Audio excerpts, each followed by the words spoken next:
Hey fellas, welcome to part 3 and the final episode in the CAC Sabre build. Now I planned on doing a painting video for you, but unfortunately my kids are home from school and the little one had some friends over, and while I was painting they were screaming and yelling, and yeah, so it interrupted all my filming, so yeah, it's kind of wasted. Anyway, I've got it done. It's back behind me. We'll take a look at it. The paint job wasn't that difficult. It was a basic, it wasn't anything special. But we'll talk about what I did and how I did it, and when we take a look at it. Stay tuned for the next few weeks. I will be building some really cool things. Like I said, the Revel XSL1 is, I'm going to start on it pretty soon after I get these packaged up and ready to ship. I may have and then I've got a 1/48 scale Tamiya F14 that I'm going to do in Top Gun markings for a gentleman. And I'm supposed to be doing a 1/18 scale Harrier, so I haven't gotten that yet. And then I've been asked to build the new Wingnut Wings Lancaster, the 1/32 scale Lancaster, so that should be really cool.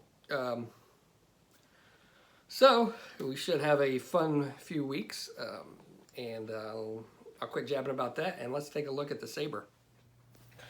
Alrighty, here it is, fellas. And again, I apologize for no painting video, but it was pretty simple anyway. I'll go through and show you basically what I did to paint it. We'll just spin it around here on this outstanding advertising base in which the Prime Model Works logo is covered up by the plane. And I need to put felt on the bottom of this so it rotates smoother on this flat surface. So anyway, there it is, and I am actually really happy with this. It does have some warts. It's not perfect by any means, but when I started off on this and I got to looking closely at the resin parts, I wasn't sure how it was going to turn out. So I am happy to get it to this point. As far as the paint job, what I did, right over the gray primer, I sprayed a base coat of AK Extreme Metal Aluminum. And then to get that silvery look, I used some Alclad White Aluminum. And I did kind of a real heavy marbling layer. So, excuse me, it's heavier in some areas, lighter in others. And I don't know if the camera's picking it up, but it's not just one flat, consistent color. There's a little bit of variation. And then for the leading edges of the wings and some other areas, and I did find some, this is Jeff Trappett's Sabre, and I did actually find a few pictures online of this exact plane. No real detailed shots, but I was able to discern some features. So I tried to make it as close as possible to what I saw on the pictures. And there's a video of it flying, so that was kind of cool. Go ahead and remove the